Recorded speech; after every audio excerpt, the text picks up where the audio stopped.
On a dull, overcast morning, Brother Grey took a break from the grim darkness of the far future, for the grim darkness of DungeonQuest.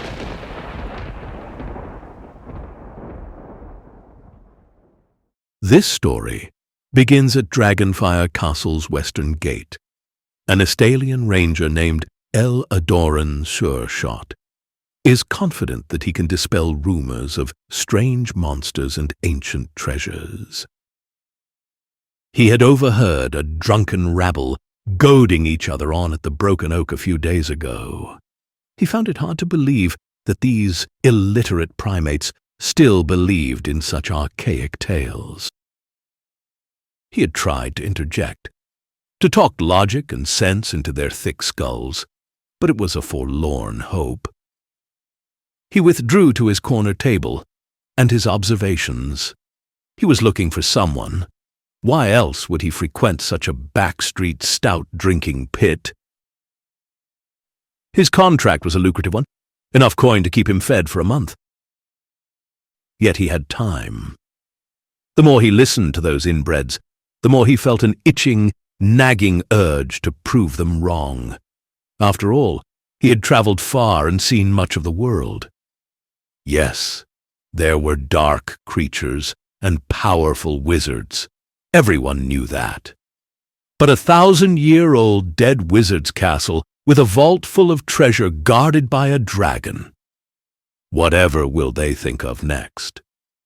He had pondered the rationality long and hard. Maybe there was treasure.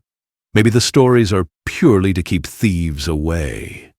He would find out once and for all.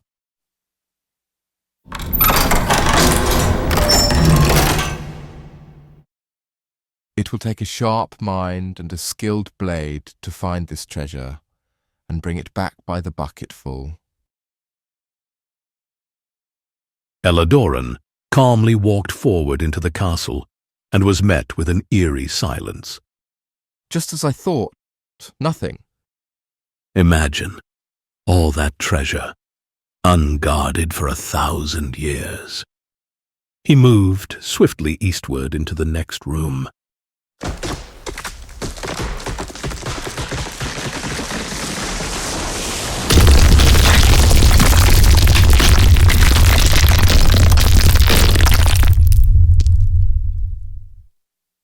He was almost buried by rotten beams and piles of stone. Luckily, he had managed to get across the room before the ceiling collapsed. He had barely dusted himself down before he heard an unearthly shuffling behind him. He turned to notch an arrow, but before he could do so, a giant blade slammed down beside him.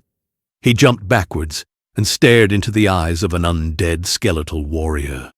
Luckily, as he turned, the attack had missed, and El-Adoran drew his sword for close-quarters combat. He dodged left and caught the death warrior with a hefty blow. The ranger was nothing if not nimble, and a fairly competent swordsman. The warrior lunged forward again, its dry bones clanking among rotten rags. El-Adoran gauged it perfectly, and with a strike of his blade, he dispatched the warrior back to whence it came. Foul beast. I'll have to get my sword cleaned once I return with the treasure. It's not uncommon to find the odd undead fiend in an old place such as this. I'll have to be cautious. He was not free from the debris just yet. He pulled some timbers away from the exit and continued on.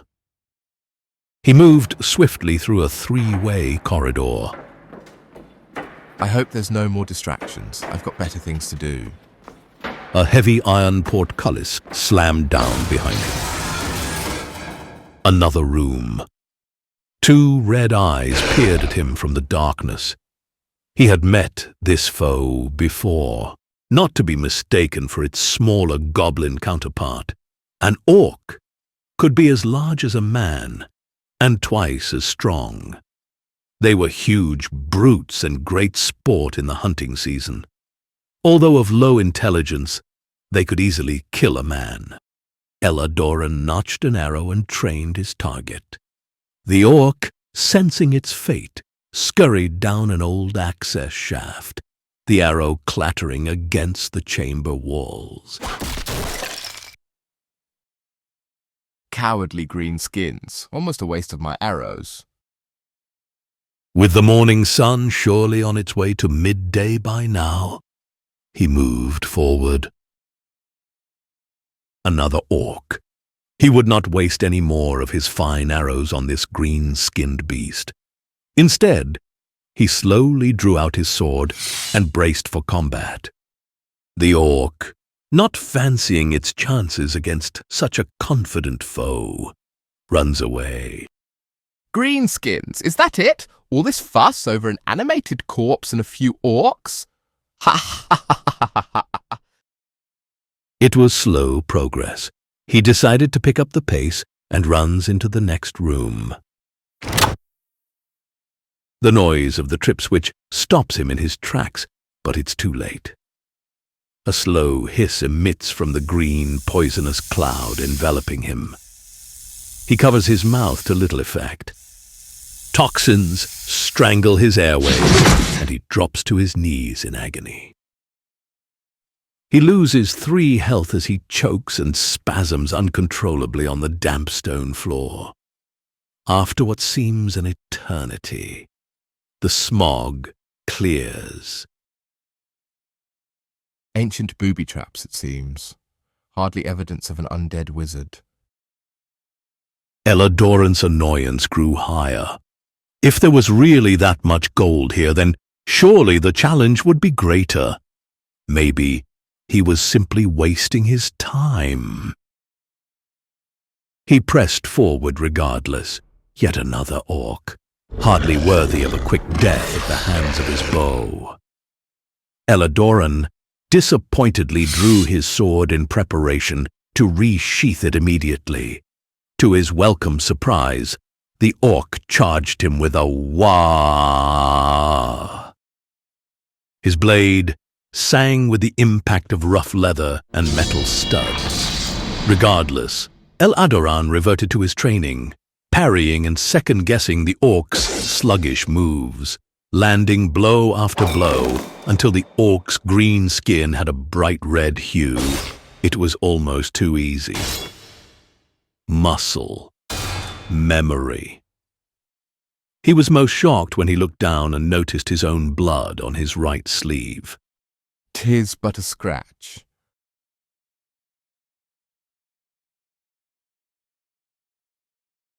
As El-Adoran enters the room, he hears the pressure plate depress underfoot. He freezes. He must be quick to leap across the room and avoid another trap. With athletic prowess, he clears the room as the floor gives way. Too easy. He could almost see the look on their faces. His name would become legend. As he entered the crypt room, he had 2 choices. Move on or search the crypt. Let's see what ancient artifacts we can find. Useless. Enough wasting time. Onwards to fame and fortune. Another room. He triggers yet another cave-in as he enters, and a swarm of vampire bats swoop down from the rafters, just missing him on their way out. He tries to move, but he is half buried in debris. He starts to pick away at the rubble. After what seems like an age, El-Adoran finally frees himself from the splintered wood and shattered stone. As the dust settles, he can make out 2 giant pillars and a large dragon sigil carved into a wooden door. This is getting tiresome. Clearing the doorway, he finds himself inside the chamber. Even El-Adoran's nerve is shaken as he looks upon the majestic red dragon atop the mound of glittering gold. He carefully scoops 2 handfuls into one of his bags. The dragon seems to sense this, and a cascade of gold slinks down the side of the mound as it stirs. El-Adoran stands still. He would need to be quick if the dragon awoke. The dragon drifts back into its deep slumber. Clearly, there was no undead wizard at play here. Admittedly, he had never expected the dragon to be here. They were few in number these days, and being this close and stealing its treasures was foolhardy even for someone as skilled as he. Still, more treasure was needed if anyone was going to believe this heroic tale. He looked tentatively at the dragon as he stuffed yet more of its gold into his bag. Silence. El-Adoran paused for a moment. The sun must be quite high by now, and he did not wish to be here after the sun fell. He had seen enough to realize that there was some truth in the ancient yarns of old. Maybe this was some kind of orc stronghold.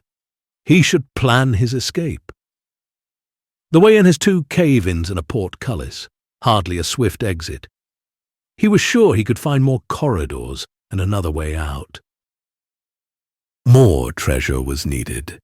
He scooped up 2 more handfuls of gold and looked to the dragon. The dragon's eyelids flickered, and its huge maw opened as it yawned. Its fangs were like huge white stalagmites, and small sparks ignited near the back of its throat. El-Adoran stood frozen in awe. There was an ancient majesty to this beast, and he had pushed his luck far enough. It was time to go. He headed south through the last cave-in. It was now he noticed the broken lid of a crypt. He held the torch to see inside. An elixir of sorts, why not? Infamy awaits. He stepped into the next room and noticed a golden bracelet lying invitingly on the floor. I just cannot lose. He moved southeast and into what seemed like a dead end. There was an ominous rumbling from deep within the castle. He could search for a hidden door or more treasures, but he simply did not have the luxury of time. There is something odd about this place, I'll give them that. He retreated back into the previous room to find another route. No surprises this time. Moving east. He could hear a scurrying as he entered the room. His torch lit up one corner of the room, and he was met with 8 piercing eyes staring back at him. An oil-black, chitinous carapace glistened in his torchlight. He could flee, but he had precious little time for finding an alternate route. Before he could even think, his bow was in his hand.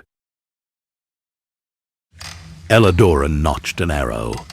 The spider, now a blistering flurry of legs, ran towards him. Its fangs drawn, it pounced, and he released 2 arrows in quick succession.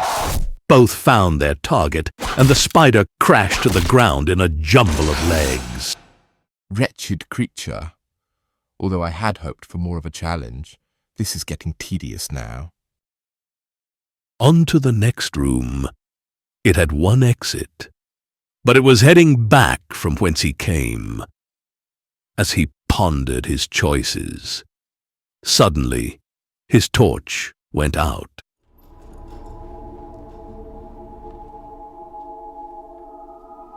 What in the name of Estalia is going on here? He located his lighting kit and instinctively relit the torch with ease. This is a bit of a pickle. I appear to be lost. If I don't find some corridors soon, it's going to be nightfall.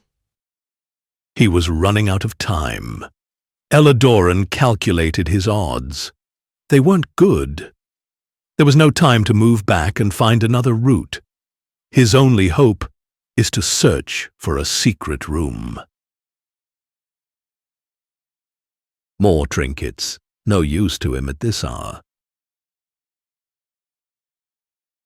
As he scrambled about looking for an exit, he stumbled upon another potion. Unless it was an elixir of teleportation, it would also be of no use. He cast it aside. The dawning realization that he had made a mistake unfolded for El-Adoran.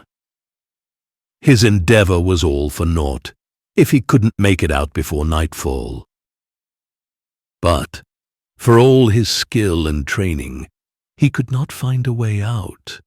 Was Dragonfire Castle to claim yet another soul? Without warning, a giant centipede strikes El-Adoran as he moves an old wooden barrel, inflicting 5 wounds. Out of sheer desperation, he searches one last time. Nothing. Had the gods forsaken him? Outside, the last remnants of sunlight dipped behind the mountains, and an inky black blanket of darkness enveloped the land. Strange noises echoed through the dungeon, and El-Adoran felt a chill run down his spine. No, this simply cannot be. Okay. Compose yourself, Adoran. Whatever comes through these doors, I'll simply dispatch like the rest of them. Find a way out and prove it was all a hoax. I'll be infamous. El-Adoran's torch goes out, and an unnatural chill fills the room.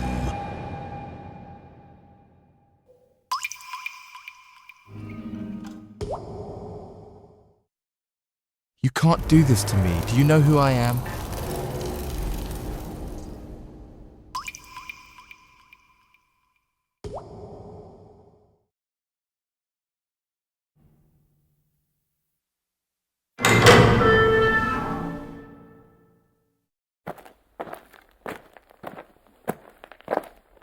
Show yourselves.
Master, the Ranger.